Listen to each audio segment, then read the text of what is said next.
Gulf में बसे एक इंश्योरेंस एजेंट जॉर्ज अब्राहम की पूरी तरह जली हुई लाश पुलिस को मिलती है।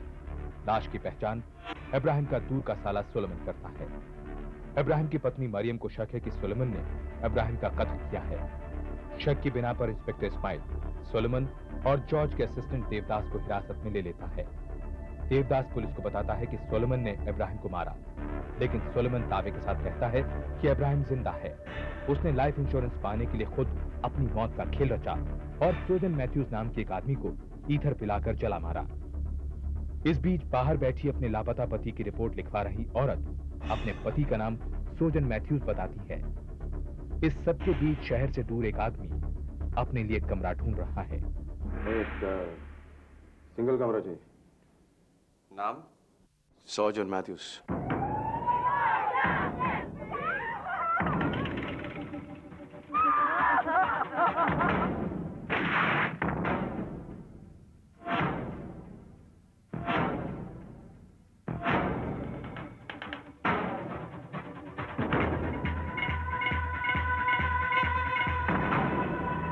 ऊपर जाके लेफ्ट में आखिरी कमरा राजी का था। पेपर में पढ़ा एलपी के पास वाला एक्सीडेंट बहुत कंफ्यूजन है। कहते वो एक्सीडेंट नहीं था, मर्डर था। कोई दूसरा मर गया, वो जिंदा है। कुछ इंश्योरेंस का मामला है। क्या आप बता सकते हैं कि 24 तारीख को सूजन मैथ्यूज ने आपको कहां से फोन किया था? साहब, किसी बस स्टॉप से किया होगा। मैं पता नहीं साहब कहां से। सुना है गायब होना उसकी पुरानी आदत है। पहले ऑलवेज हमें फोन करता था साहब, उनको बता के जाता था। पर वो इस तरह से गायब क्यों होता रहता है? साहब, हमने उसको बहुत समझाया। हमने उसको बोला कि फिल्म का चक्कर छोड़े। उससे बहुत लोगों का पैसा उधारी था साहब। अब करतार उसको तंग करता था तो वो गायब हो गया साहब। किसी जॉर्ज अब्राहम से कभी पैसा उधार लिया है? मैंने हम किसी जॉर्ज अब्राहम को नहीं जानता है। एक रिपोर्ट लिखवानी है। आप जॉर्ज अब्राहम? मेरे पति, मैं मरियम। पंजाब, हमारे हस्बैंड का क्या होगा साहब? एक मिनट। सोलोमन ने मेरे हस्बैंड का बुलाया है, एफआईआर दर्ज करवाना है। पंजाब, हम इधर कब तक वेट करेगा साहब? सुबह से बैठे हैं। आप थोड़ी देर और रुकिए प्लीज। लेकिन सोलोमन तो कहता है कि जॉर्ज अभी जिंदा है और ये सारा ड्रामा उसी ने क्रिएट किया है और आप भी उस ड्रामे का एक कैरेक्टर हैं। आप सोलोमन का विश्वास कैसे कर सकते हैं? देखने के लिए वो कोई भी कहानी बना सकता है। पहले उसने अब्राहम सर के प्लान का फायदा उठाया और अब मैंने तो अब्राहम सर से पहले ही कहा था कि यह प्लान ठीक नहीं है। फिर भी तूने उसका साथ दिया, सूजन को मार डाला। मैंने सूजन को नहीं मारा है। मैं तो गाड़ी में आगे बैठा हुआ था अब्राहम सर के साथ। सोलोमन पीछे बैठा था। सूजन भी उसी के साथ बैठ गया। उसी ने सूजन को ड्रिंक पिलाया, उसी ने सूजन को मारा। उसके बाद हम लाश को अब्राहम सर के घर ले गए।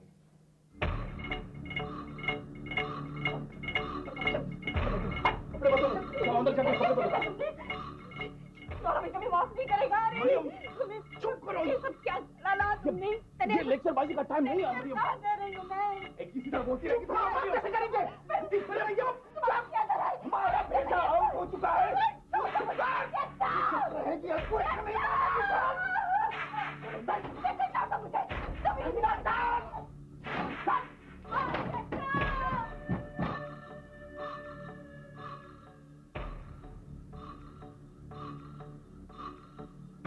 अब ये पूरी तरह मरा नहीं है, सांसें चल रही है इसकी। पूरी गिने का क्या? सांस चल रही है तो बंद हो जाएगी। चल बाहर चल, मुझे इब्राहिम से बात करनी है। चल चल चल।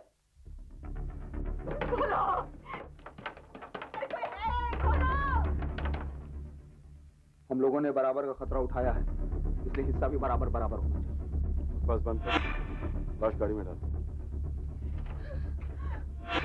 मैं तुम्हारा स्लेव नहीं हूं। क्या बोलते हो? 50-50। काम पहले, दाम बाद में। 15 लाख।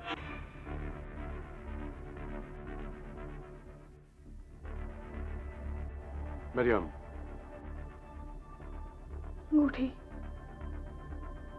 चिट्टा की अंगूठी पहनाओ इसे।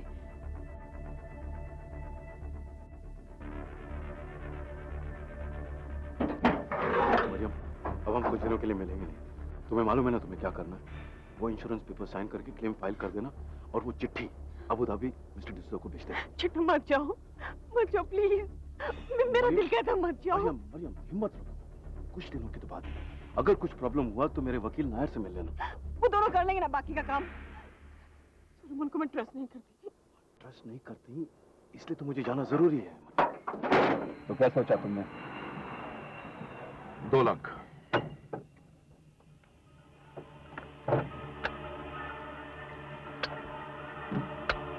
एक जान तो मैं दी,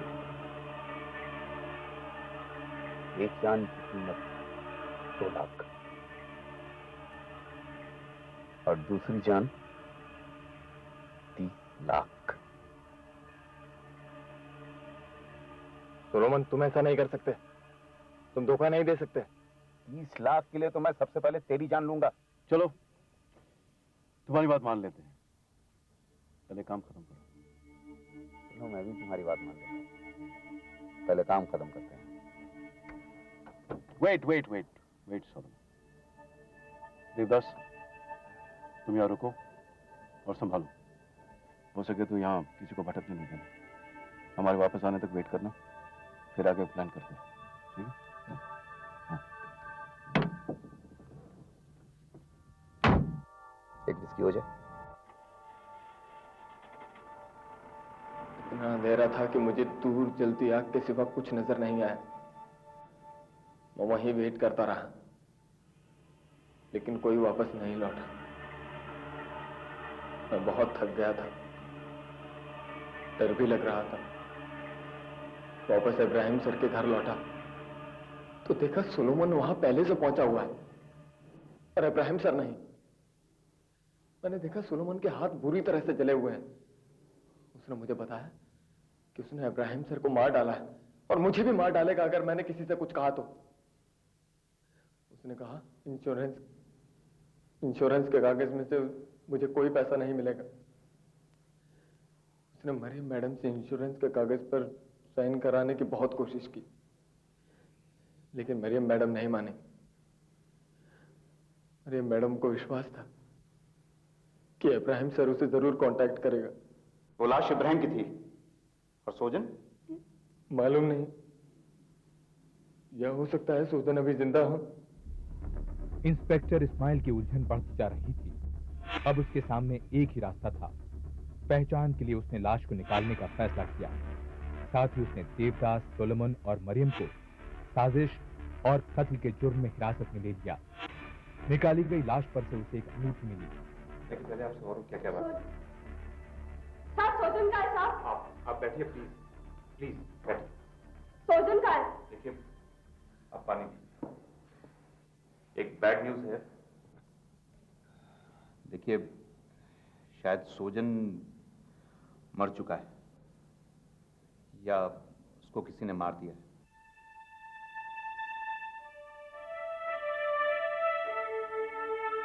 पहले तुम बोला कि तुम उसको ढूंढेगा, अभी जब नहीं मिला तो तुम कहते कि वो मर गया। देखिए, साहब, हमारे सोजन को कोई क्यों मारेगा? देखिए, लाश किसी की भी हो सकती है, शायद इनके पति की। आप दोनों ही बता सकती हैं। लाश बहुत बुरी तरह जल चुकी है, पहचान में नहीं आ रही है। बस सिर्फ एक अंगूठी मिली है, उसी से पता चल सकता है कि लाश किसकी है। रंगेचंद,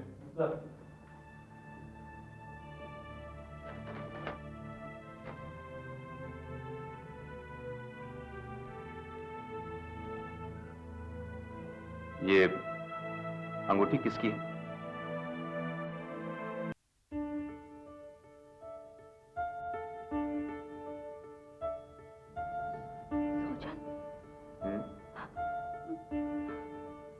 पर साहब, वो आपका बोला कि वो हाफ एन आवर में आता है।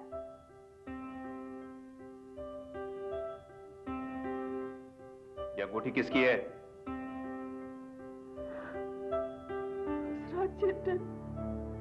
जॉर्ज ने आदमी से अंगूठी बदल ली थी। अगेन जॉर्ज,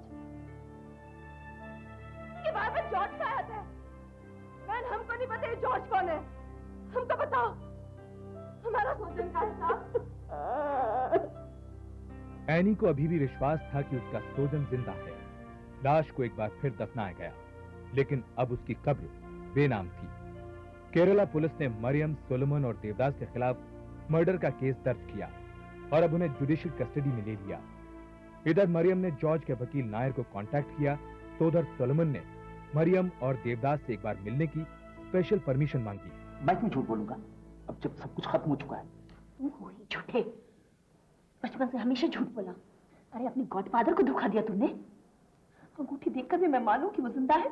चेची, तुम जॉर्ज को मुझसे ज्यादा जानती हो। वो इतनी महंगी डायमंड रिंग यूं ही नहीं खो जाने देता। उसने वो अंगूठी वापस ले ली थी। झूठ, फिर झूठ। तुमने खुद मुझे उस रात कहा था कि जॉर्ज मर गया है। और मुझसे भी। यार सोलोमन, अब ये खेल खेलना बंद करो। खेल मैं पहले खेलना चाहता था। मैंने सोचा था कि इंश्योरेंस का पैसा मिलते ही मैं चेची को मार डालूंगा। उसके बाद फिर ये सारी प्रॉपर्टी, सारा पैसा, सब कुछ मेरा होगा। तुम्हें जीसस कभी माफ नहीं करेगा। बस बस, आपस में लड़ोगे तो सब मरोगे। अरे यहां से बच निकले तो सारी जिंदगी पड़ी है झगड़ा करने के लिए। देवदास, तुम्हें कैसे पता चला कि सोलोमन ने इब्राहिम को ही जलाया? उस रात बहुत अंधेरा था। कुछ दिन वेट करो, जॉर्ज हमसे कांटेक्ट करेगा। तुम चुप करो। मुझे पूरा विश्वास है। अदालत विश्वास नहीं, सबूत मांगती है, और हमें तो अभी इस सबूत को भी साबित करना है कि लाश किसकी है। सोचन की है। मुझे मालूम है वो चट्टा की लाश है। कहीं ऐसा तो नहीं कि तुम चट्टा के कहने पे ये सब कर रही हो? अगर तुमने मुझे डबल क्रॉस किया तो? Double cross? डबल क्रॉस तो तुमने किया है। तुमने चट्टा को मारा है। एक मिनट, अगर दोनों में से कोई भी मरा ना हो तो फिर लाश किसकी? एग्जैक्टली। अगर हम अदालत में यह साबित कर दें कि दोनों में से लाश किसी की नहीं है, मतलब ये कि यह साबित करने की कोशिश करें कि शायद दोनों जिंदा हो, तो शायद तुम तीनों बच जाओ। लेकिन इसके लिए सोलोमन को यह कहना होगा कि लाश सोजन की नहीं है, और मरियम को यह कहना होगा कि लाश इब्राहिम की नहीं है। पत्रकारों ने इस केस में काफी दिलचस्पी दिखाई। इब्राहिम जिंदा है या नहीं, उस वक्त का सबसे बड़ा रहस्य बन गया। इस बीच मामला सेशंस कोर्ट पहुंचा, जहां यह बड़ी आसानी से साबित हो गया कि इब्राहिम ने यह मौत का खेल रचा था। जिस आदमी से 10 लीटर पेट्रोल खरीदा गया और जिस लैब टेक्नीशियन से ईथर लिया गया, दोनों ने देवदास और सोलोमन की पहचान की। लेकिन अभी भी सवाल बाकी था, आखिर कत्ल किसका हुआ? जॉर्ज अब्राहम इस बात को अच्छी तरह जान चुका था कि अगर वो नौकरी में रहते हुए मरेगा तो उसकी कंपनी उसे 20 लाख रुपए का हर्जाना देगी, और उसके ऊपर 10 लाख रुपए का उसका लाइफ इंश्योरेंस। योर ऑनर, इतनी बड़ी रकम के आगे उसे अपनी मौत अपनी जिंदगी से कहीं ज्यादा कीमती नजर आने लगी, और इस रकम को हासिल करने के लिए उसने अपनी ही मौत का एक भयानक खेल खेला। एक बेकसूर को अपनी लालच का शिकार बनाया, उसे बेरहमी से कत्ल किया, और फिर यह साबित करने की कोशिश की कि वो लाश उसकी अपनी यानी जॉर्ज अब्राहम की है। और इस घिनौने खेल में सोलोमन, देवदास और मरियम ने उसकी मदद की। ऑब्जेक्शन योर ऑनर, अभी कुछ भी साबित नहीं हुआ है। यह भी साबित नहीं हुआ है कि जो लाश पुलिस को मिली वो उस आदमी की थी जिसे प्रोसिक्यूशन लॉयर जॉर्ज अब्राहम का शिकार बता रहे हैं। सबूत है योर ऑनर, उस आदमी की पत्नी एनी मैथ्यूज ने उस अंगूठी को जो लाश पर से मिली है पहचाना है। वो अंगूठी सोजन मैथ्यूज की ही है। योर ऑनर, एक अंगूठी जो बुरी तरह से जल चुकी थी उसे हम सबूत कैसे मान सकते हैं? और फिर ऐसी अंगूठियां तो आम हैं। खुद प्रोसिक्यूशन लॉयर ऐसी ही एक अंगूठी पहनते हैं। क्या आप अपनी अंगूठी जज साहब को दिखाएंगे? योर ऑनर, हमारे पास लैब रिपोर्ट भी मौजूद है।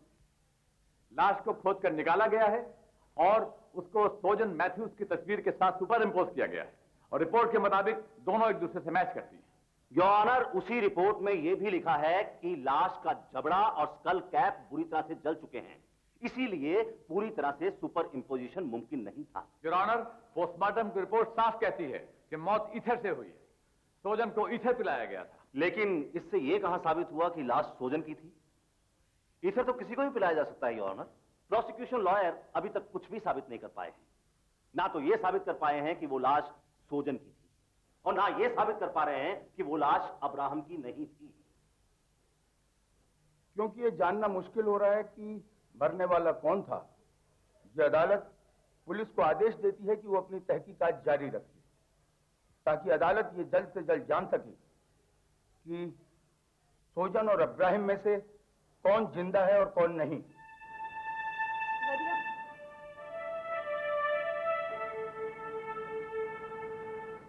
सॉरी, तुम्हारा हस्बैंड जिंदा है और हमको मालूम हमारा सोजन जिंदा है। जिंदा है तो आता क्यों नहीं? तुम्हारा हस्बैंड क्यों नहीं आता?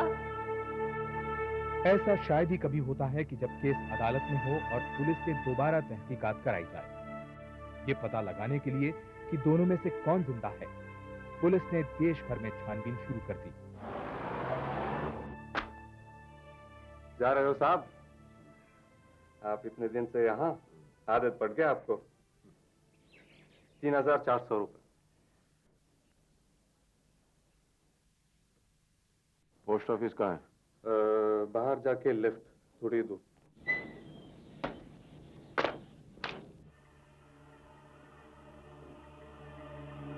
तुम यहाँ के मैनेजर हो? हाँ।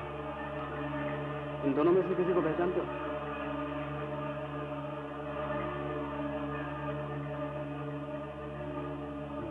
हाँ? तुम्हारे टूरिस्ट लॉज में जो आदमी ठहरा था, क्या नाम बताया था उसने अपना? सोजन मैथ्यूज। देखो, इन दोनों में से है कोई वो? कौन? ये वाला। योर ऑनर, अब इस बात में शक की कोई गुंजाइश नहीं है कि जॉर्ज एब्राहम जिंदा है और सोजन मैथ्यूज मर चुका है, और उसे एब्राहम, सॉलोमन और देवदास ने बहुत बेदर्दी से कत्ल किया, और इस संगीन जुर्म में मरियम ने उसका साथ दिया। योर ऑनर, इससे सिर्फ यह साबित होता है कि अब्राहम जिंदा है। यह साबित अभी तक नहीं हुआ कि सोजन मर चुका है। आईपीसी की धारा 302 के मुताबिक कत्ल के केस में ये जरूरी नहीं है कि मरे हुए इंसान की शिनाख्त, जरूरत इस बात की है कि जुर्म साबित है। अदालत का यह मानना है कि सोलोमन और देवदास ने कत्ल जैसा संगीन जुर्म किया, लिहाजा ये अदालत उन दोनों को उम्र कैद की सजा दी। मरियम का हाथ इस जुर्म में साबित नहीं हुआ, लिहाजा ये अदालत उसे बरी कर। जब भी जॉर्ज इब्राहिम पकड़ा जाएगा, उसके खिलाफ नए सिरे से कार्रवाई शुरू की।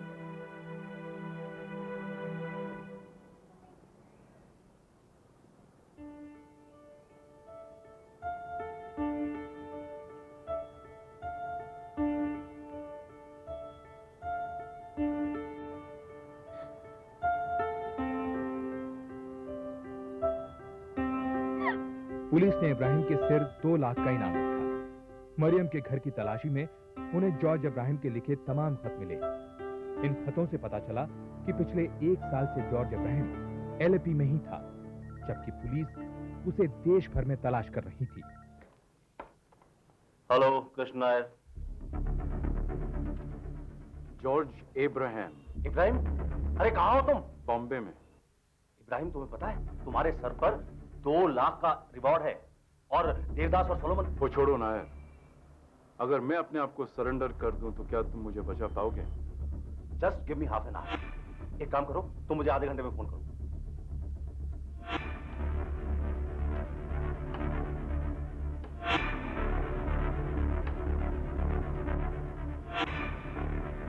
भाई, हाँ, मैं कृष्ण नायर। अब्राहम ने मुझे फोन किया है, वो बॉम्बे में है।